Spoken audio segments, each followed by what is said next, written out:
Welcome to Shorty SuperCoach and welcome to another player profile. Going to revisit a couple of old wounds here. We're going to take a look at Michael Walters, a man that I've had a couple of comments about. He sits in an interesting position. He is tempting, but geez, hurt us many times before. But just wanted to give a quick shout out to Jono, who's one of my biggest fans. He loves the channel and always comments and really enjoys the videos, I know. So yeah, just wanted to give you a shout out, mate, and really appreciate your support, and hope you are listening to this one and get around it. But yeah, Michael Walters, just a few numbers. Obviously averaged 87.8 last year, and many of us backed him in to really be a solid pick and break out, because he averaged about the 87 mark the year before. I was one of those people. I thought he'd break out, and at times it looked promising, as I'll delve into, but overall he was disappointing.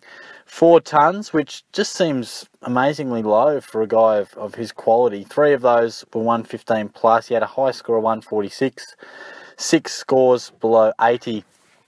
And year on year, he's been a guy who has teased us over the journey. You know, you go way back to 09, average of 50, 65.3, 54, 75.6 in 2012, starting to show some signs. 88.9, I think that is in 2013, if I can read my handwriting.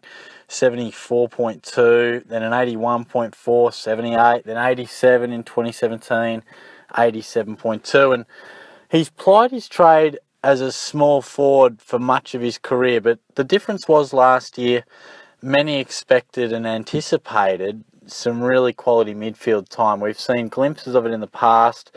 Historically, he'd been a guy who didn't have the tank or the consistency in his game, but it looked as if he was destined to play a bit more midfield. And at times he did, and it looked really good at certain stages. I just want to break down his season for us and see where it did unravel. And it certainly wasn't in the first 5 weeks. We were looking really good. Rounds 1 to 5, scores of 83, 116, 132, 72, 98 for an average of 100.2, which is not too bad at all. And I think he was playing a fair bit of midfield, you know, still playing forward because he is such a damaging player in attack. But I think we were pretty happy with the mix, and this is where things start to turn a bit sour. He did a knee injury in the Derby early on, just played 20% of the game, just a couple of touches, and that equated to 17 SuperCoach points. So it's a double whammy. You cop the injury, you cop a poor score, he loses a bit of value. But look, that's a bit unlucky. Yes, he's had injury concerns before, but it's a tad unlucky. Probably not enough to get angry with young Michael just yet. But he returned in round 9 with scores of 82, 146 and 92. And given he had that 17, it really placed him in a position where a lot of people saw him as a really good bargain buy, you know, a fallen premium. He'd served us well early on, and look, you look at those scores, aside from that 17, he'd had a low score of 72 and 3 tons, scores in the 90s, a couple of 80s. It'd been really good. You know, he's losing a bit of price with the 17. Obviously, that brings him down to quite that sort of fallen premium status. So many of us jumped back on board. Many of us got him back in. And then round 12, he gets suspended with just a stupid punch. You know, late in the game, done and dusted, just frustration got the best of him. Gave away some 50-metre penalties, so he gets suspended, only scores 64 as well. And I think that's where many of us got the pen out, opened up our book, went to the never again list, and wrote M. Walters in there. And for good reason, you know. It was extremely frustrating at the time. You give him another chance. It was a bit like Tommy Rockcliffe back in the day, where he'd get an injury and you'd go, oh, look, I'll make the best of a bad situation. I'll get him back in a month or so. And then he does something again, breaks a jaw or something like that. So very, very frustrating. And look, he returned in round 15, and for the rest of the season averaged just 84.8. So even if you did get him again or maintained a bit of faith in him, he really didn't repay that. So all in all, where does that leave us with Walters? Because again, Neil has left the Dockers. Blakely is injured very much long term, will miss the majority of the season. It brings Walters right back into the fore. You know, I wouldn't be bringing him to the table for no reason. And look, I think the fact that there's opportunity for him to play in the midfield really makes us ponder. He's priced at 450 to 500k mark, real tempting. can he actually finally get into the 90s? It's not a massive jump. It's not a massive jump at all.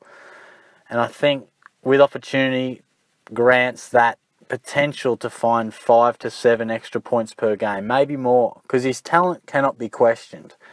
But what can be questioned is his body and his temperament. I think his ability to stay switched on and have his head in the game at times has been tested. He can be very easily, distracted and therefore frustrated. Suspension has been an issue in combination with his body letting him down on numerous occasions. So where do I sit with Walters?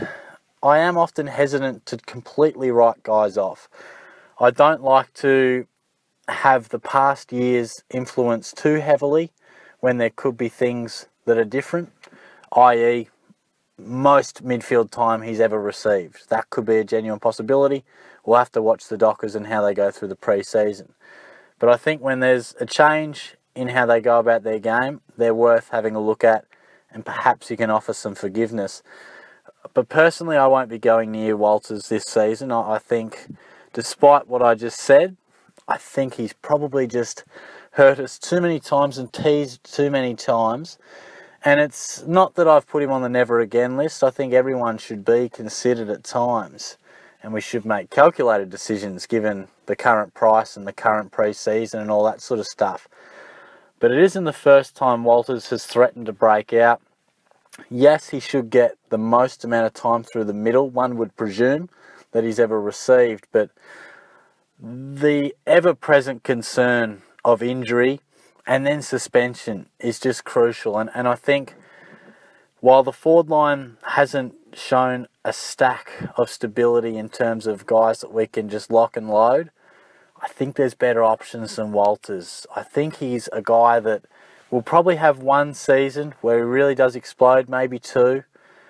But we've been waiting for it for a while. And I think to take the punt, it might reward you, but gee, I feel as if the risk maybe outweighs the reward. So personally, I've thought about him, but there's probably 3 or 4 other guys, your McLeans, your Dunkleys, a couple other guys that don't come to mind. Well, one guy I'll actually preview in a day or two that I think's not a bad option. If you saw my team update, he featured in that. So it's a no from me for Walters. I think he's an awfully talented player that has shown signs that he could play through the middle. He seems, quite comfortable in the traffic. He's quick and creative and nice by foot. He's definitely got upside. It'd be worth taking the risk on him in a draft league or something like that. But I think for Classic, you just really risk a fair bit. And he has, as his averages suggested, he has teased and shown promise before and not yet delivered. And even when he looks like delivering, as he did last year, his body or his head finds a way to let himself down and us. And on last year's evidence, it was both. So I think there's just too many variables in his game and inconsistencies to really put a serious amount of coin into him. So it's a no from me. Let me know what you think. I'll be back with a few player profiles over the coming weeks, and I will be looking to do a bit more, broad exploring of SuperCoach. I think the player profiles, while I enjoy doing them, you only get to talk about one player. I'm hopefully going to look to open it up to maybe a lengthier podcast style. I'll endeavour to timestamp a few things to help people find exactly who they want to listen to and hear about. But I think maybe a wider view of the SuperCoach landscape, just to appease the appetite of many people out there when, it's tough to get around to every single player profile. So hopefully this podcast that I should do in the next week or so can help appeal to that. But thanks again for all your support and tuning in. I'll be back soon. Cheers.